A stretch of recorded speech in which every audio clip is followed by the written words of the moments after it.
I tell people all the time, what are the odds that a police officer is going to be there when you need them, just standing there right next to you? It's not going to happen. So, if you're in a situation where your life is in danger, the only person you can count on is you, period.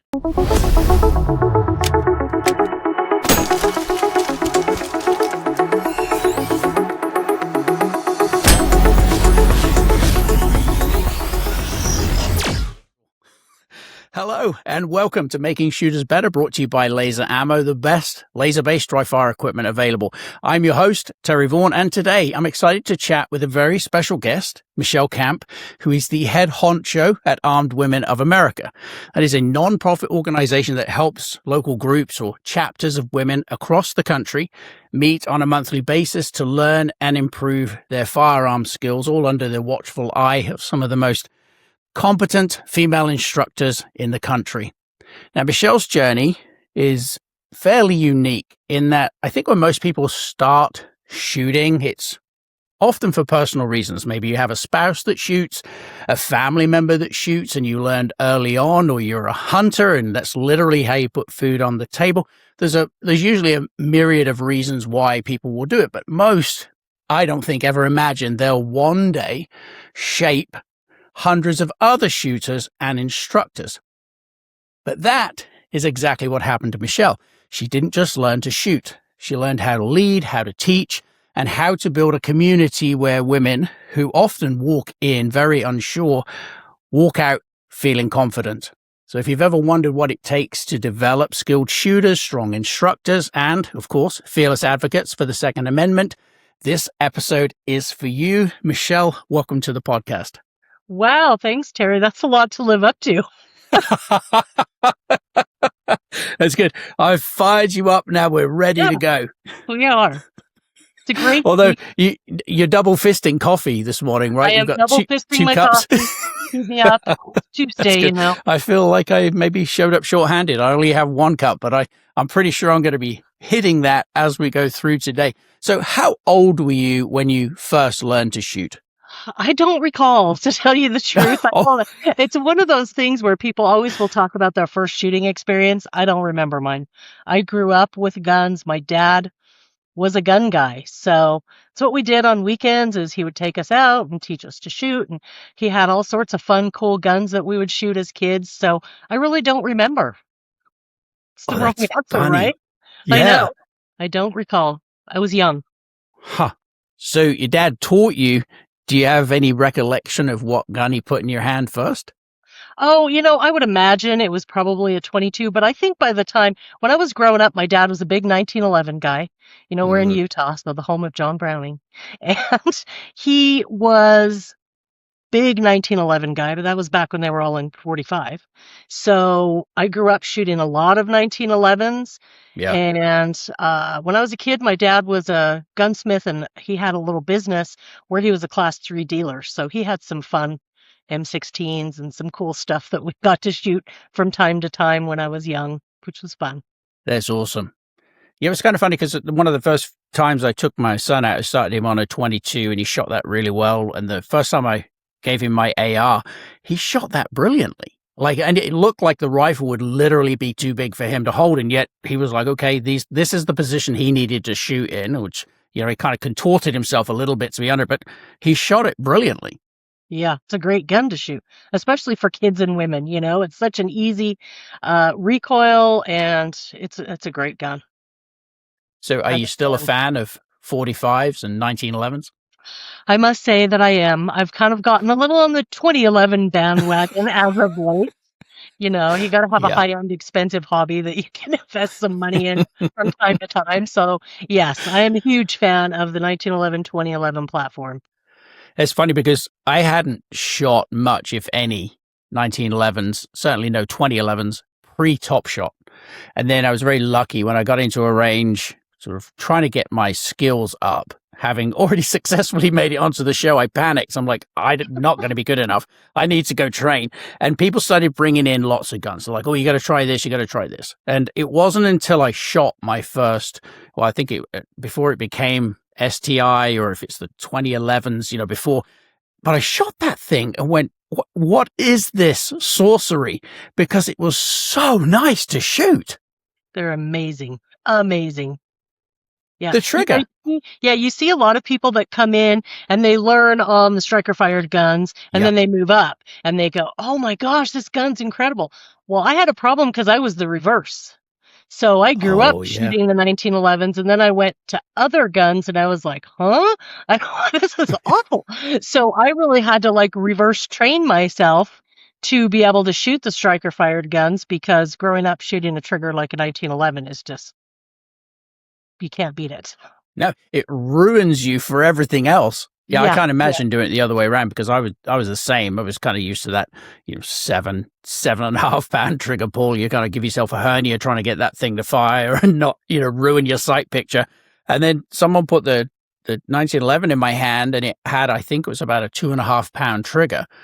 And it was just ding, ding, ding, ding, ding, ding. And I'm thinking, oh, this is the end for me. I now moved up a bracket with my gun selection. Yeah. And it's funny because since the time that I started shooting regularly, the striker fired guns have come such a long way. And you see the triggers now are so much closer to a 1911 trigger than they were 15, 20 years ago. It's crazy. So that's a good thing. Yeah, yeah, that's only a positive. Yes, Absolutely. it is.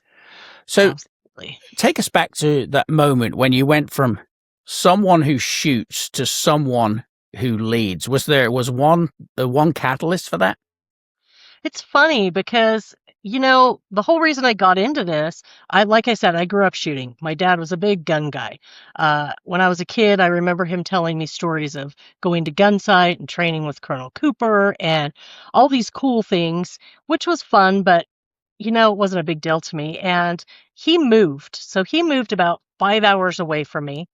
And after about a year, I realized I wasn't going to the range and training because he was the one that always took me out and always made sure that I was getting my practice in. And, he often did the really hard things for me, like clearing malfunctions and, all that fun Yeah. stuff.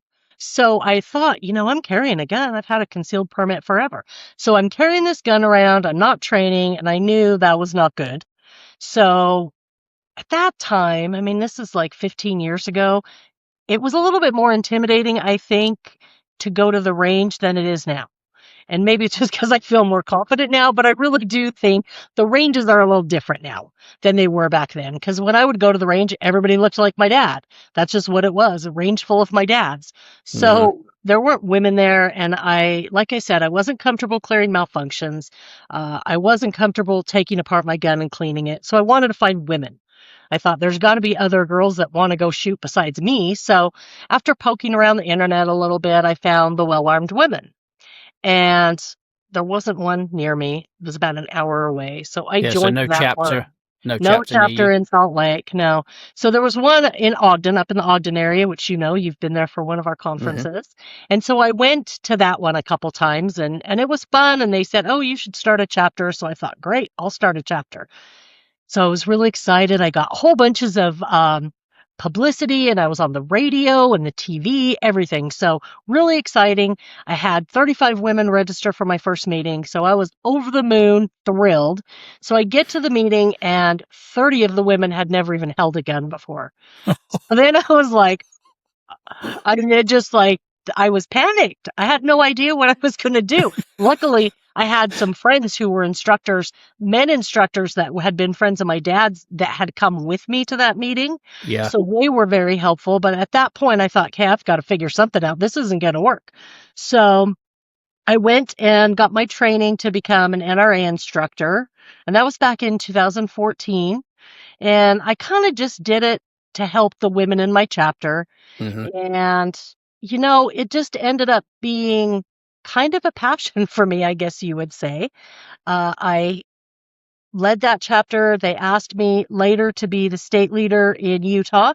So I took over that position. And I want to say the beginning of 2014 or the beginning of 2015 is when we were transitioning into a nonprofit. And so I was asked by the founder, Carrie Lightfoot, to serve on the board.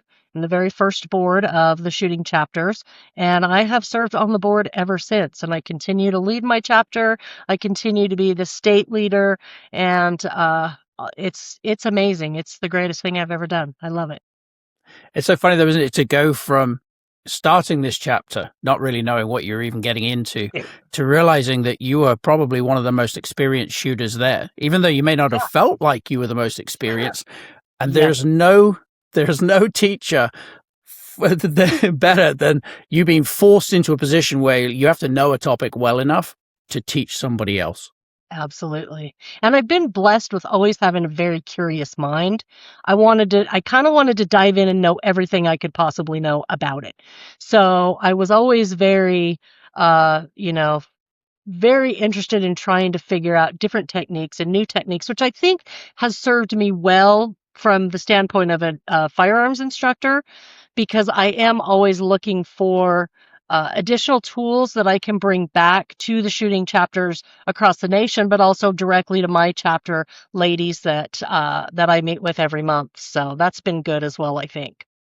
Well, it helps keep that fresh sort of inflection point of information and things. Sometimes, obviously, you're going to bring back something. It's a golden nugget. You're like, I can't believe I didn't know this, or it's a great addition to something I already know.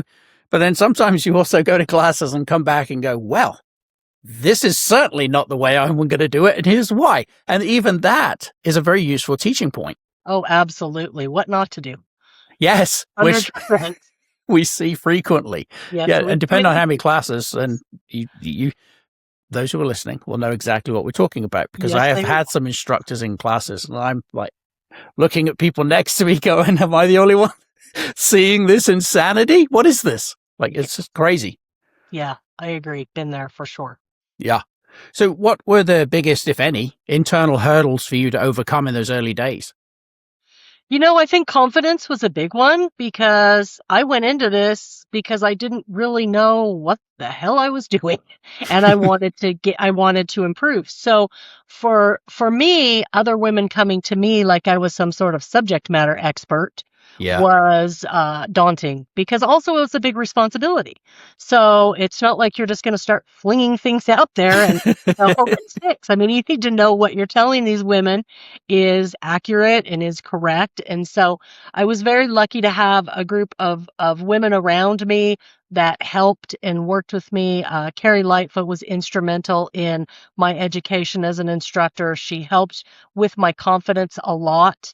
And it just, I've been blessed with a lot of amazing instructors on my journey. And so, you were one of them as well. So I learned so much from you. Thank you. And I was just bringing up the body language thing the other day. I was outside on break, and somebody walked by and nodded to another person I was with and said, "Hey, how you doing?" And I said, "Oh, he must trust Oh, you." She's like, "What do you mean?" So I went into that whole rabbit hole. But I think, you know, any hurdles I've had have been easier to overcome because I've always had an amazing support system within the yeah. group, within my home. My husband has been phenomenally supportive of everything I do, which is a huge help. So, Yes. nothing has been bad. It's all been good. Which is fantastic. Yes, And absolutely. I think the community aspect of what the Armed Women of America does is arguably one of the most important aspects, because for most of the people that I've seen, male or female for that matter, who've come into something new, there's a certain apprehension and nervousness. With guys, often they want to feel like they already know it, even if they don't. Women come in saying, I know nothing, even if they probably know more than they think. And so having a community of people to help kind of guide and nurture the, past those initial nerves, I think is absolutely key. Now, I know over the years with different things that I've taught, if I've seen someone's nervous, they haven't done something very much. There's some apprehension there. There's nothing more satisfying than taking that nervous person and sort of churning through the class and getting to the end, and they go, I can do this. Like, they feel that sense of accomplishment. They know they can. Yeah, absolutely. And that's what I've loved with training instructors. So I've gotten to train a lot of our local instructors here in Utah that have run armed women chapters, but other instructors as well. And it's great for me to watch them come in from ground zero, just starting at the bottom. And then as I invite them back to teach with me, because we do that frequently, just to watch them grow and learn and blossom as instructors is phenomenal. I love watching people reach their potential or gain, confidence and skills. So it's a great position for me to be in, to be able to watch people grow in their own confidence levels. Yeah, agreed. And I think some of the best instructors are those that say, I know a little, I certainly want to know more, and I'm very curious to learn. And then they go out into the world and go to classes and they attend things that do feed that curiosity. But the ones that show up with the attitude of I know just enough to be dangerous and please teach me something else are usually the best because they also tend to have high empathy quotients. Like they haven't left that nervous part of themselves so far behind they don't remember what it was like to be nervous at the range. Absolutely, I agree. And you see in a lot of instructor forums arguments about what it takes to be an instructor, and you have to have this many hours of training and you have to have this much expertise. And I think, if that would have been the case when I came into instructing, I knew nothing. Yeah. And I mean, I have made a concerted effort over the last however many 12 years now, and I attend a lot of trainings and I take my training seriously. But if you think about having such a high bar for entry, then you could really be cutting out a lot of people who could turn into amazing instructors. And, granted, I'm not out there teaching CQB classes because that's Yeah. not me. That's not what I do. I might take one for fun, but that's not what I'm teaching. So, kind of, I know my lane, I know where my strengths lie, Yeah. and I'm always striving to learn more and grow more and, help out in the community because I'm a huge fan of the firearms community and the Second Amendment community in general. It's funny how what a small world it really is Yeah. when you think about it.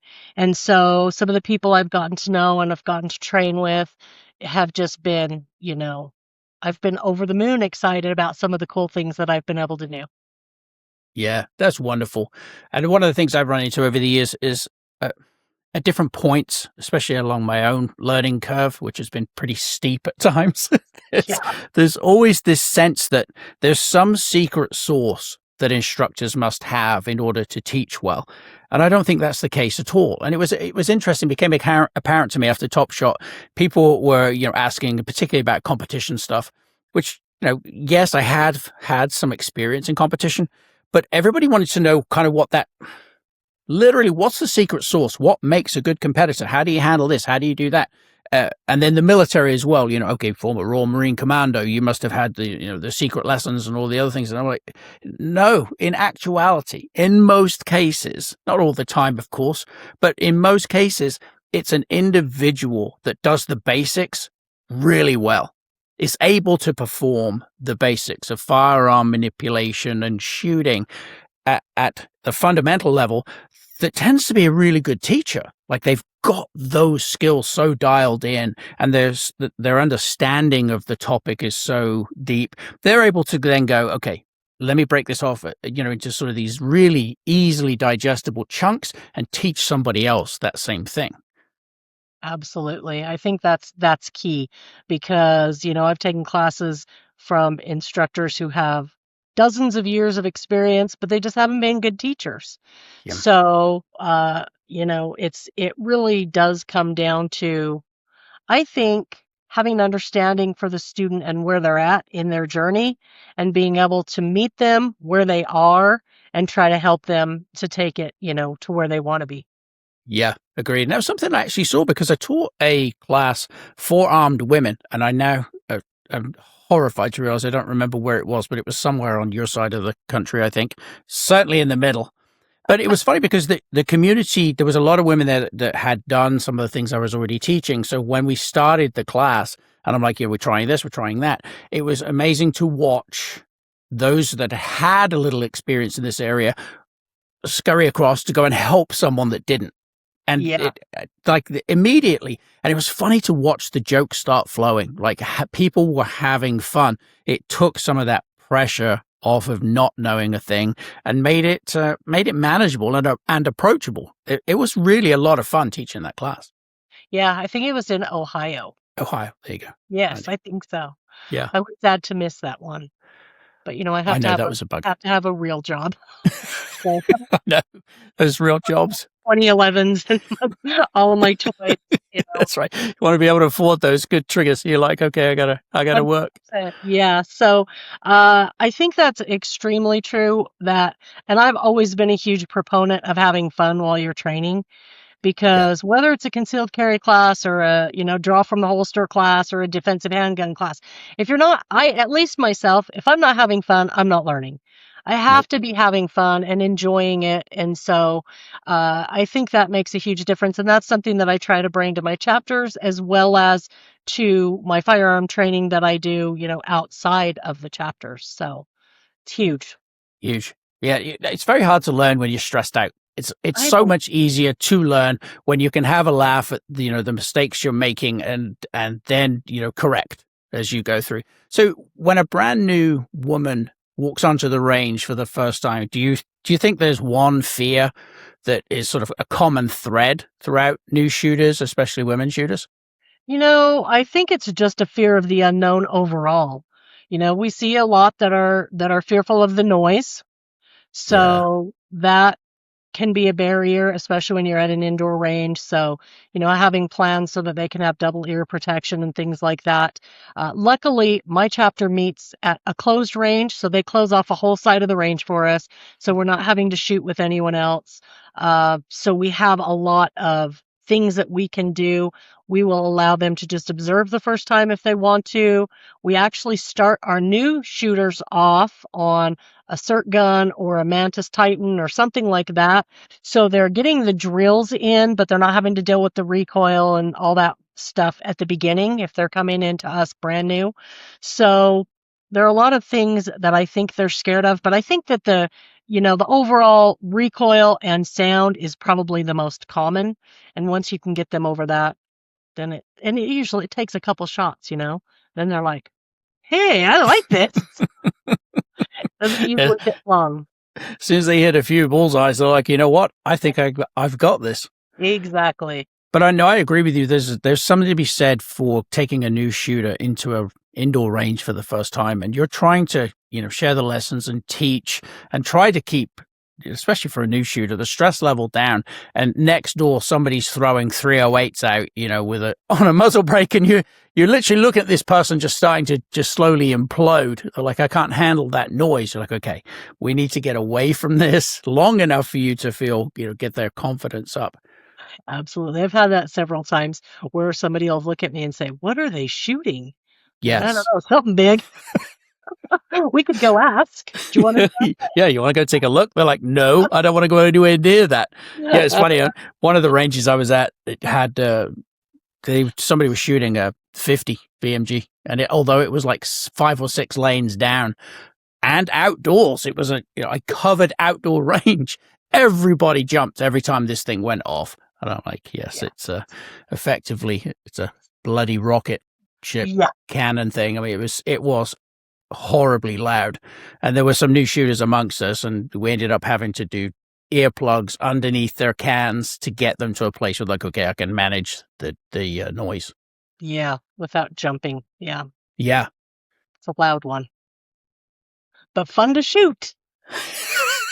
Very, very. It was funny because in some instances we'd have people that would go from jumping every time that noise happened to shooting it themselves at the end of the session, and you could see them like, no, this was great, loved it, and you're like, okay, brilliant. But they tended to be the exception. Most of the people, when they heard that thing go off, they were like, I want nothing to do with whatever that is. Yeah, absolutely. I hear that.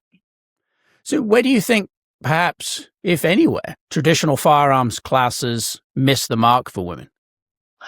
I think It's funny because we always talk about how we have women instructors, but we've also had many men instructors throughout the years that have partnered with armed women, you being one of them, that understand and get it. And I think the biggest difference with women is they're very focused on the why behind everything. Why is that the way we stand? Why do we want a proper grip? And understanding in greater detail than what's normally taught. Because I feel like in a men's class, you could probably just say, hold the gun like this, and they would say, okay, great. And the women are like, wait, why do I hold the gun like this? What's the reason? And I feel like if you can give them the reason behind it and it makes sense in their head, it's a lot easier to kind of get the desired effect.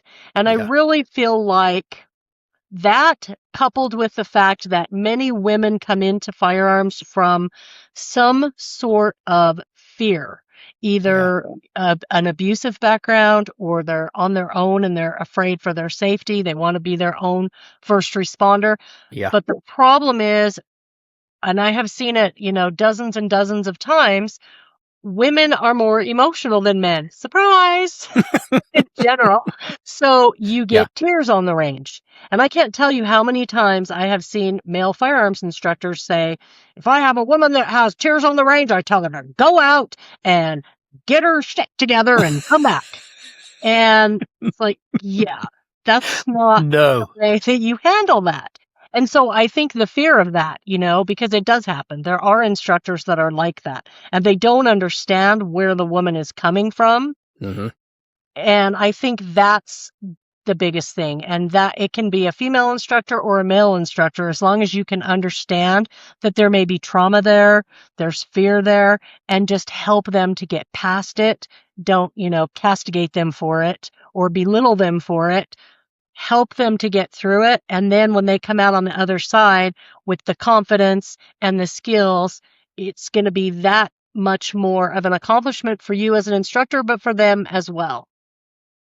Yeah. And I love that you touched on being your own first responder because let's It's face huge, it. Yeah. I mean, I tell people all the time, what are the odds that a police officer is going to be there when you need them, just standing there right next to you? It's not going to happen. So, if you're in a situation where your life is in danger, the only person you can count on is you, period. That's it. So you've got to be prepared for that event that hopefully never happens. But if it does, it'll be the worst day of your life. And hopefully you're successful at overcoming whatever that issue is.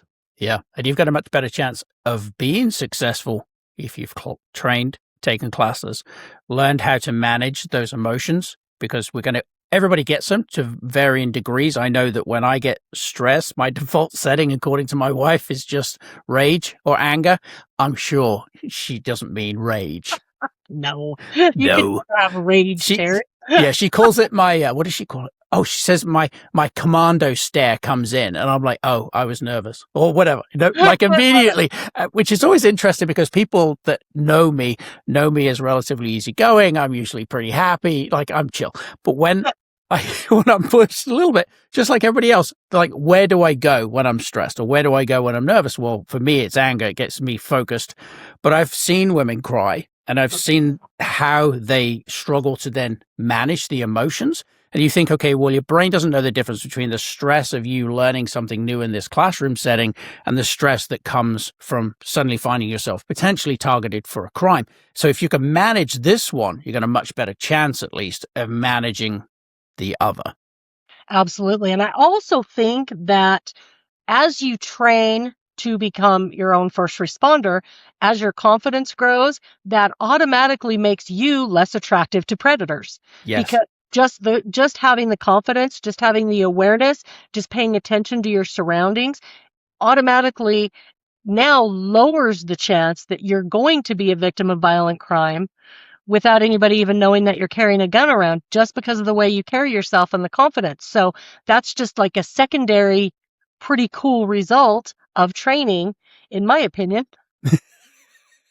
I agree with you completely. You do carry yourself differently when you have confidence, when Yeah, you know the potential exists that if trouble finds you and you see it in time, you've got the answer. And I think one of the things we perhaps don't cover in as much detail as we should is how many times firearms that are not used but are present stop crime from happening. Not least of which Absolutely. because of the confidence, but also, I'm going to share this. I had a client who had her concealed carry. She had been learning self-defense with me for a number of years, including pistols, including knives. And she had a guy at a four-way intersection cut her off. She had stopped for this four-way stop sign, road intersection, but he didn't. He ran it. So after she stopped and she went to pull out, he just ran through the stop sign. And she hit a horn as, obviously, like, what are you doing? He jams the brakes, puts it in park, jumps out of his car, starts coming at her, effing and blinding about how he's going to kick her ass 6 ways from Sunday. And she said, Terry, I can't tell you how calm I was as I very deliberately put my .357 revolver on top of the dashboard, didn't point it at him, didn't have to wave it around, and just very calmly waited while he got closer to her vehicle before he went, oh, yeah, hold on, no, big mistake. Turns himself around, heads right back to his car and drives off. Gun was never used, but she literally said, we're on a level playing field. You may outweigh me by 100 pounds, but today you lose. Yeah. Perfect. Not a lot need a .357 Magnum. That's a good one.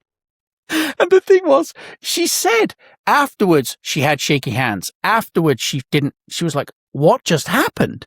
She said, but in the moment, she said, I was very calm. She said, I was very angry that he had the audacity at this point to jump out of his car threatening me.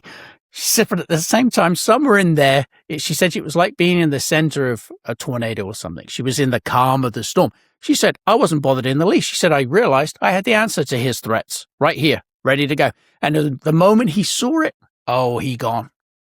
Wow. He realized he'd made a mistake. That's true.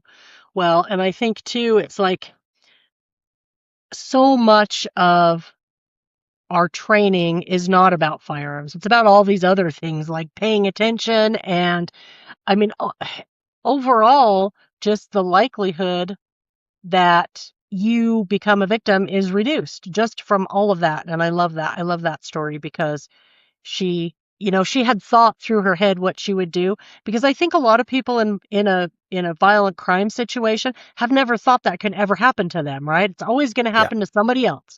But having had some training on things like that, where you're actually having a thought process of what you would do in that situation, is such a huge benefit over somebody who's never even thought that that was a possibility. Yeah, agreed. Yeah, it's very hard to respond effectively to something you've never even considered could happen. Absolutely. 100%. The wheels come off. Yeah. Yeah. We try to I tell my concealed carry students and my armed women ladies that it's like having a little filing cabinet in your brain when you're thinking through these scenarios, right? What would I do if this happened? What would I do if that happened? Then your brain has something to go back to if something like that ever happens. And, you're probably not going to have a little file in there that's the exact scenario that you're presented with right now, but you're going to have something that you've thought through that might relate and is going to help you to better handle that situation because you have thought through things like that in your brain before. Yeah. Even if you just have a close approximation of a response, it may not, as you said, be exactly what you planned for. But if it's close enough to get you to that decision-making process with, the least amount of downtime, cognitively speaking, that in and of itself is hugely beneficial in what could be a crisis. Like, who knows where that guy would have stopped? He may well have, come all the way over. She couldn't drive. There was someone right behind her. He'd blocked her only point going forward unless she literally pushed his car out of the way, which actually I seem to remember she was driving a rather large SUV, so she probably could. But it was in that moment where she sort of went, I have the answer. Mm-hmm. I didn't expect it to happen today or in this shopping center or whatever. And the other thing I've run into as well, and it only happens every once in a while, but I will hear from women who say, I don't need to learn this. My guy will take care of it. And absolutely, yes, he, in most cases, should be the one that steps up and takes on that responsibility.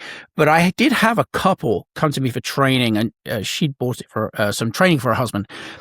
She didn't want to shoot. She wasn't for it. She wasn't against it. She really was kind of indifferent to guns in general. But Her husband was shooting and he shot really well. Super nice guy, ready to learn. It was great. It was a pleasure. But about halfway through, I said, would you like to try this drill? And she's kind of very nonchalant about it and just said, no, I don't think so. He's got the skills. And I said, he has. And he's an amazing shot. And his tactical acumen is great. But that doesn't mean it can't happen to him. Like, he's not the first one to go down. And you could see the wheels turning as she realized, I've never even thought of that he might get dropped. And I said, what are you going to do then? You wouldn't even know how to pick up the firearm he now can no longer use to defend yourself. And I saw her, sitting, contemplating this for a moment. And then she's like, okay, give me the AR. Let's get into this. It's like the same thing with having a policeman with you every second. Yes. I mean, I am out and about. I have a job. I do my chapter things. My husband is with me when we're at home and sometimes on a date night, but you're not carrying your husband around with you everywhere you go either, just like a police officer. So, an attacker's going to look for somebody who's vulnerable and alone, and you've got to be ready in that moment.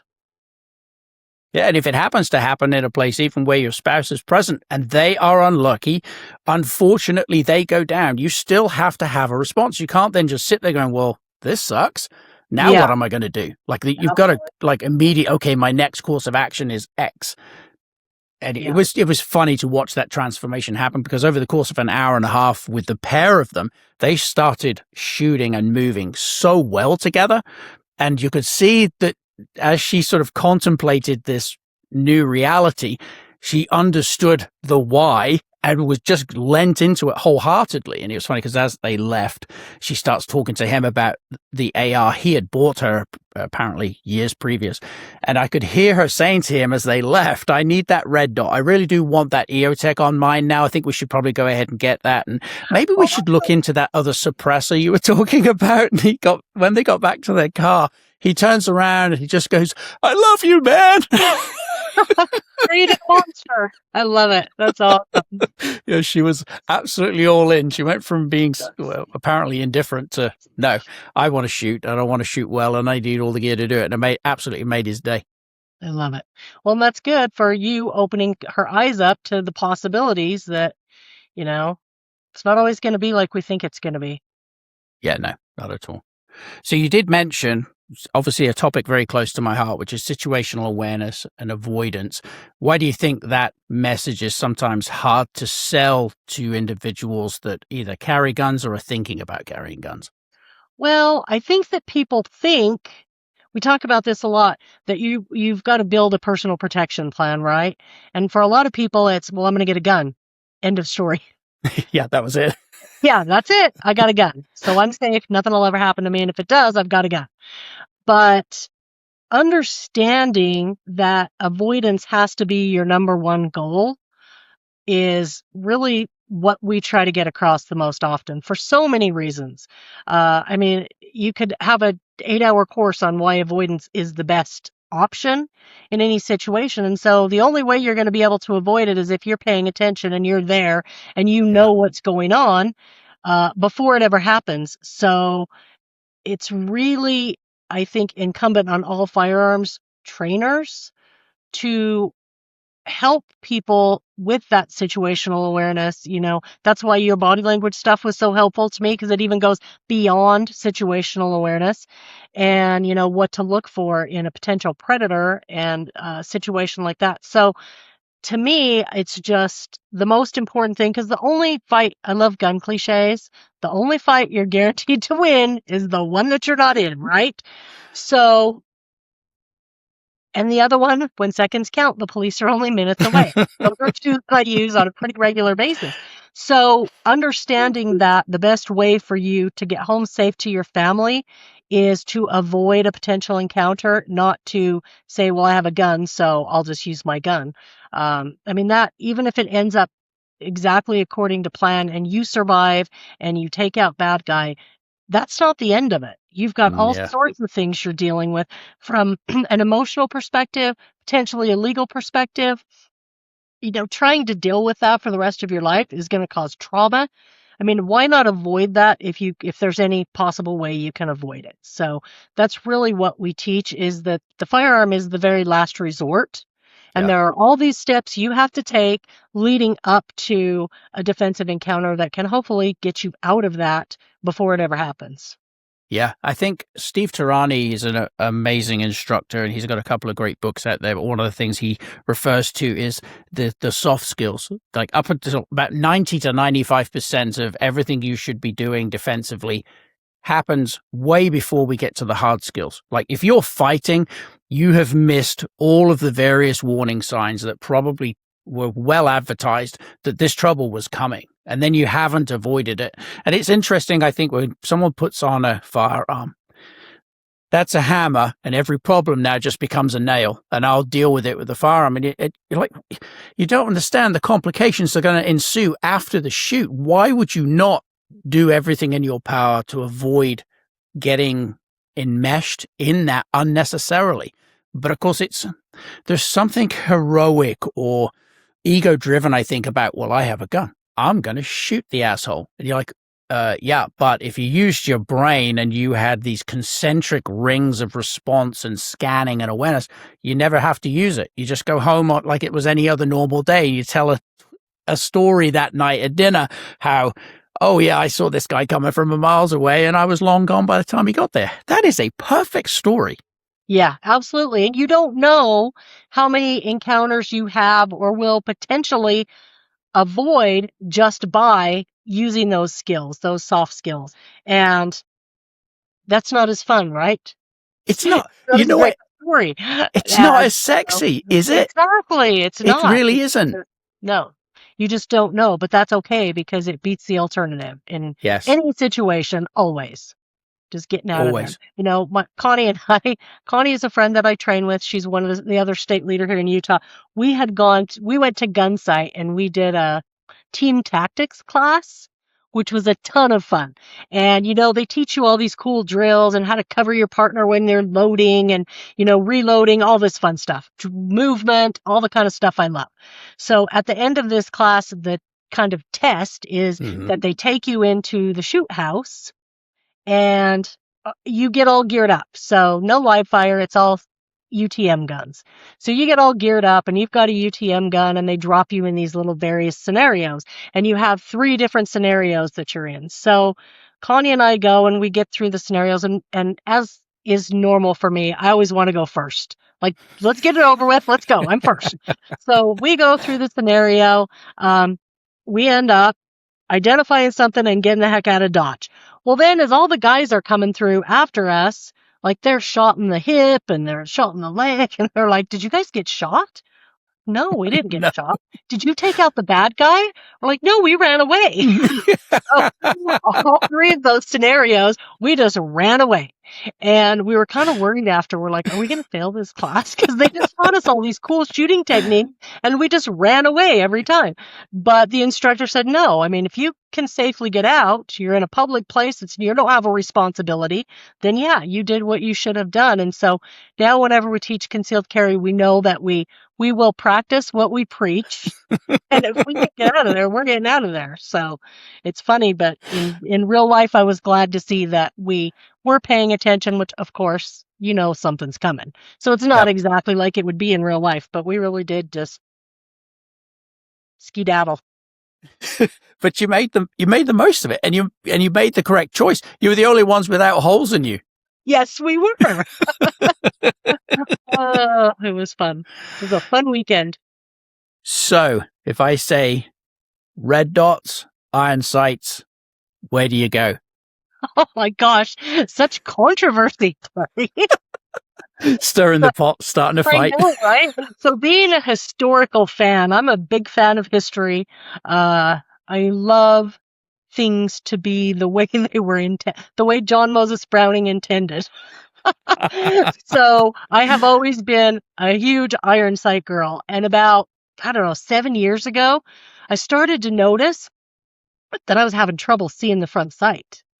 So I tried so many things. I remember being at Gunsight once for a class, and I had taken two 1911s, and I took them in and had them change the optics on both to the fiber optic front sights because I couldn't see, and that didn't really work. And I got some of those cool SSP top focal lenses, and that kind of worked, but it wasn't ideal. And so finally, I just thought, I'm going to get one gun because none of my guns were optic ready at the time.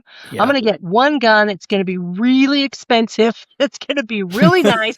And I'm going to put an optic on it. And I'm never going to buy another gun again. So I convinced my husband, if I just get by with one gun, I'll never buy another gun again. And I got a staccato with an optic. And wow, I was mind blown at how Yeah. much quicker I could shoot. And I think part of it had been the struggle I had had for so many years. And it was just nice to be able to not struggle anymore. Yeah. But I picked up on a red dot almost instantly, very naturally. I didn't have any problem with it. And it has been a absolute game changer for me. My shooting has improved probably 80% since I got a red dot. It's just been absolutely crazy. So, now as an instructor who works with new students, I don't know why we don't start everyone on a red dot, because even if you say, okay, let's learn the old ways, as I like to call it. That's right. The Dig back way in the of our vault. forefathers. Yeah. And that's fine, but it's almost more advanced. Let them start with an optic Yeah. where you just say, look at the target. When the dot appears, then shoot. Mm-hmm. And then let them learn front sight, rear sight, focus on the front sight, align everything up. I mean, it's a lot. It's really a lot when you're also saying, you got to hold the gun this way and make sure you got a good stance that's balanced and make sure your grip is good. And then you line all these things up. It's just a lot. And Yeah. I think that for new shooter comprehension, it's just a huge game changer. So if it were me, every single new shooter would start that way. But who am I? Just the leader of the Armed Women of America. So you carry some weight here. It's kind of funny because I did the same thing. I was struggling to get the front sight as my eyes, started to give up on me. And so somebody, eventually was like, stop being so stubborn. Go get a red dot and let's see what happens. And of course, I muttered to myself and strutted off angrily as I'm like, red dot, I'm an iron sights guy. Put the red dot on and then proceeded to struggle quite a bit for the next 3 to 6 months. Really? I could not break my habit of trying to focus on the gun, looking for the front sight post, or in this case, looking for the red dot.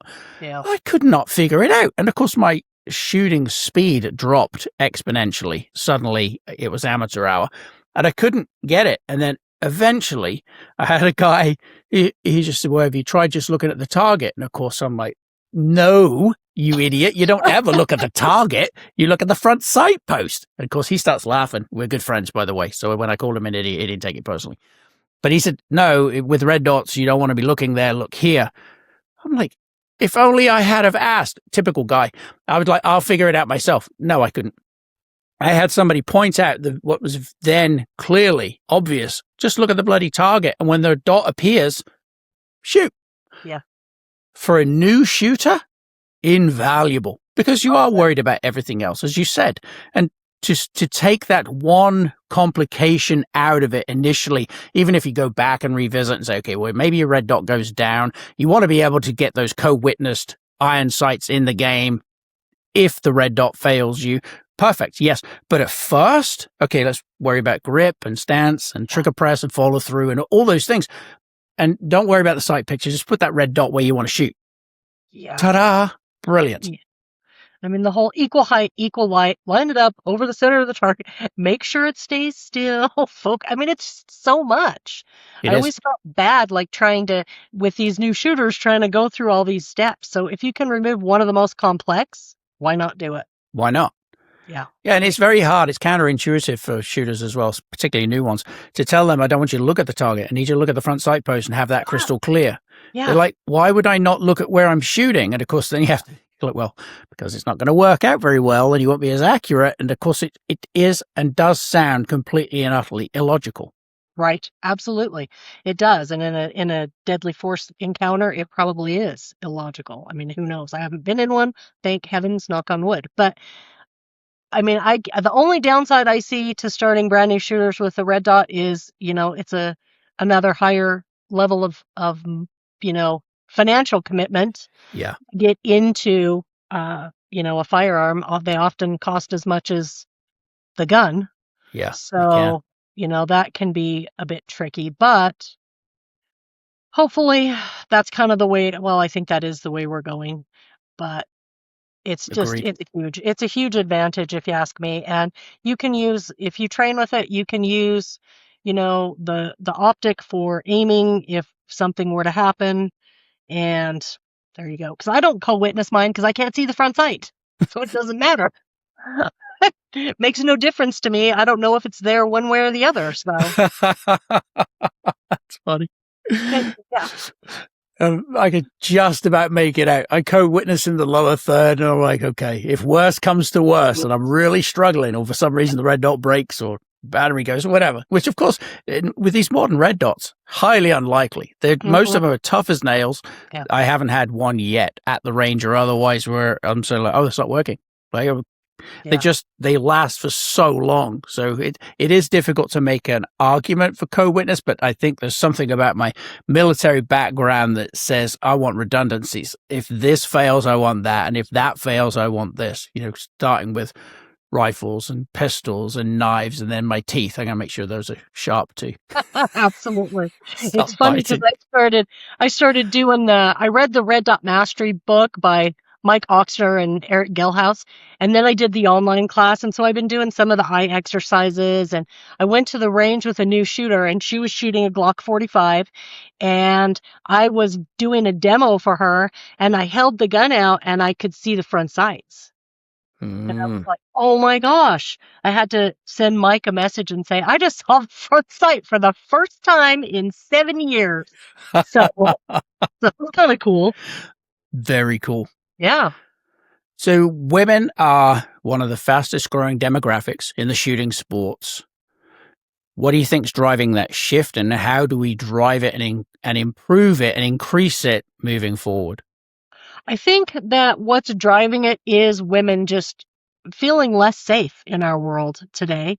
Understanding, I mean, I think we have, certainly more than we did 50 years ago, more women that are living on their own, that are single moms, that are responsible for their own safety. They don't have a man in their house, even if that was a good option, but they are kind of coming to that realization. So I think that over the past decade or so, the firearms industry has done a pretty good job, at least for me on a local level, of trying to find out what women are wanting. Yeah. And, we all have stories. Any of us that have been in firearms for any amount of time have stories about going into the gun store and they move you over to the girls section with the little tiny pink guns, or the revolvers because you're not smart enough to figure out how to operate a semi-automatic. We've all got those stories too. So it's gotten so much better. That doesn't really happen so much anymore. The manufacturers are really listening to women for the most part, and I think they should be. I mean, it is the fastest growing segment of the industry and has been for quite a while now.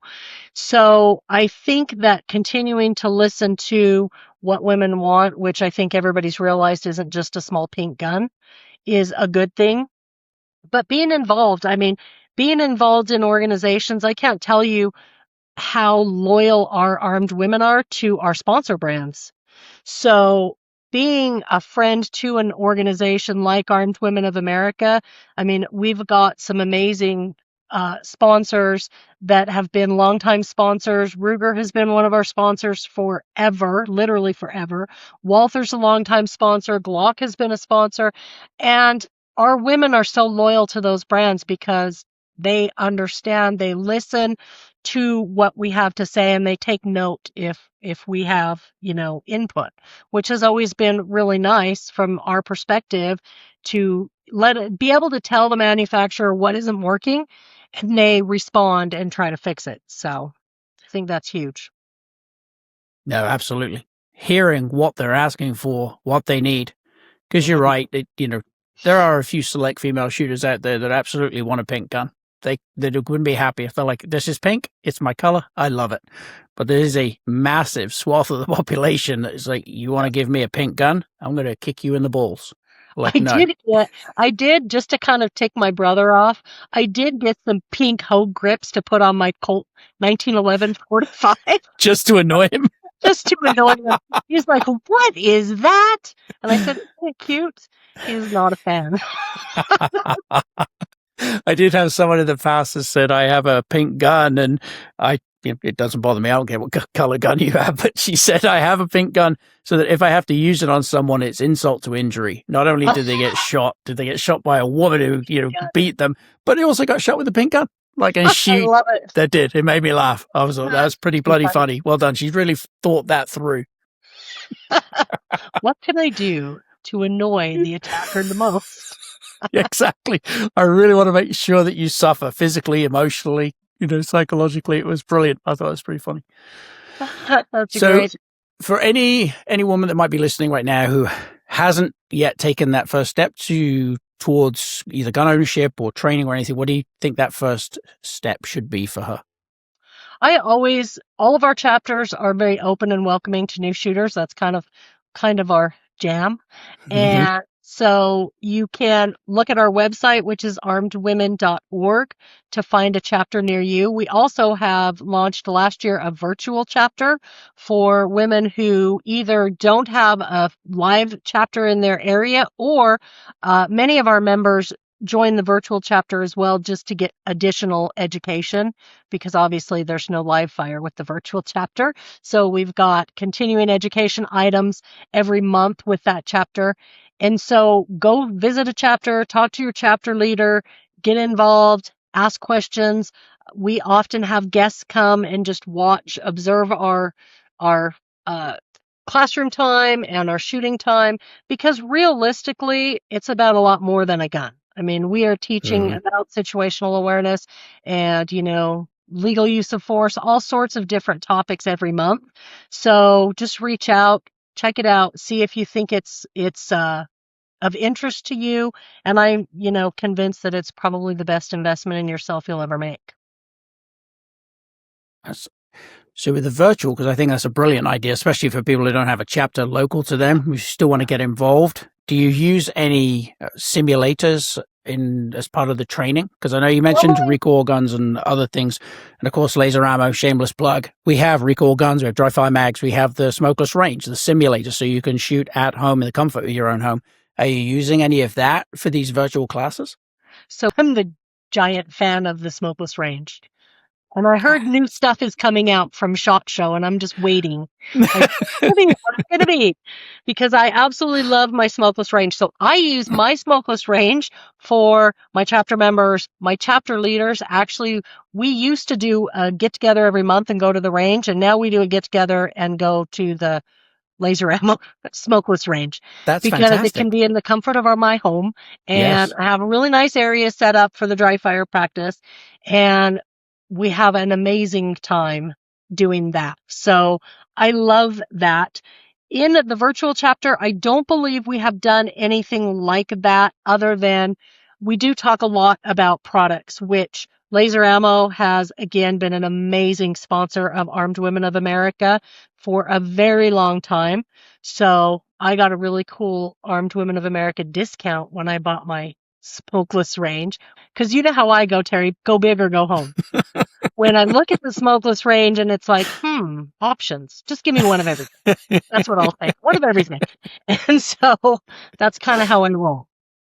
But laser ammo has been phenomenal. And that's kind of an interesting concept, because I don't know how we would translate that to the virtual meeting, but it's worth thinking about. Think about how we could, because that could be pretty cool, but I just don't know how it would be done. Yeah.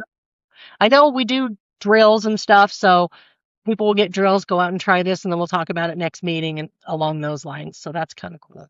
Yeah, because one of the things I'd sort of add onto what you said about encouraging women and the first-time shooters and things that they can do is knowing there are options for practicing at home. Oh, yes, So that's that, huge. because not always, but there are a lot of women that will wait to go with someone else. They won't go by themselves, which is fine. But then they're waiting for somebody else. Whereas, set up with a smokeless range, a recoil gun, running green gas, you could take 10 minutes every day and just run a few drills in the comfort and safety of your own home. Practice, practice, Yeah, practice, practice. yeah, and that's what I've been doing. I kind of made it my New Year's resolution last year in 2025 to really get better at dry fire practice. And that's when I got the smokeless range. And I was very, very good about coming home and just practicing for 15 minutes. And again, my shooting has evolved. I've gotten so much better.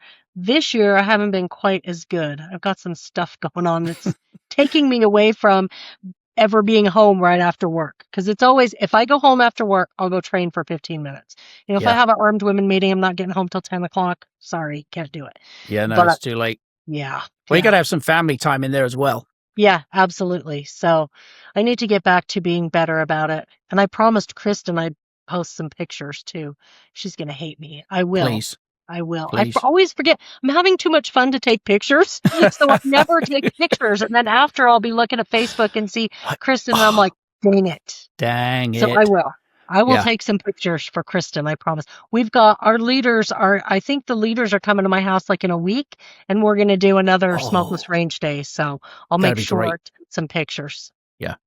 And I Yeah. know that just turned into a shameless plug, but it is such a valuable tool. It is And a I can't hugely valuable tool. hugely. And so many people will say, well, I don't ever dry fire because I just go to the range. I'm like, well, how often are you actually going to the range? And then you start finding out that, there's a few out there that will go once a week, and there's, more people that'll go once a month. And then you start getting into once a quarter, and then once every 6 months. The next thing you know, you haven't been in a year. And I'm like, well, you could train at home. You can fill in all that downtime with dry fire and get your skills, keep your skills or improve your skills exponentially by just picking up consistently and practicing. So it's, Well, I it's a really great try tool. to I try to tell my ladies that, our armed women meeting kind of doesn't count as training. I mean, you're going out and you're getting a little bit, but you're lucky if you get 30 to 50 rounds in. We're Yeah. doing kind of a specific targeted drill. Usually we do some kind of a micro drill. We're working on grip or we're working on trigger press, but that's not really training. And having the smokeless range for me, because I can do my favorites, of course, are like the competition ones. I love that stuff. Same. So much fun. And so you can do that, or you can do the scenarios. You can do, I forget what they're all called, but I also love the one where you go through the little city and the people pop up. Yes. So that's Tactical great targets. too. Yeah. Yep. So, I mean, there's so many different options that really seem more like training, Yeah. and you can do it without leaving your house. So I don't see a downside. And you Nope. can get into it relatively inexpensively. You don't have to do like I did. Buy I bought it. everything. No, you don't have to do No, that. you can start small and build on it. My husband Yeah. keeps telling me that. I'm like, look, you know what you got into when you married me Correct. 25 years ago. So, that's the way I roll. He knew what he was getting. He knew. Yeah, he knew. And if he didn't know, he has certainly learned over 25 years. He knows now. Yes, indeed.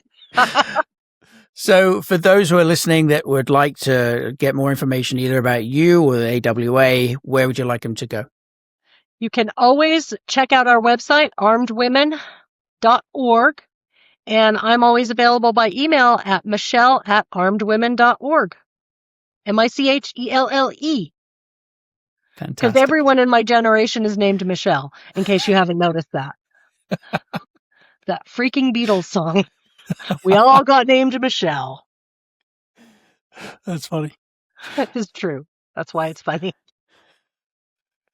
But thank you for joining me today, and thank you for what you do with Armed Women of America and being the industry leader that you are. And I thank you for sharing your golden nuggets with us today and your time. It's been really fun.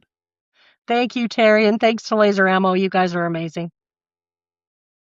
All right, as always, Don't forget to subscribe, like, and share. If you're watching this on YouTube, please go ahead and hit that bell icon so you never miss one of our episodes. It's a free and easy way to support the show and help us keep bringing you the guests that you want to hear from. For now, I hope everybody has a smashing either rest of the day or rest of the week, and we'll see you in the next episode. Thanks so much for joining us.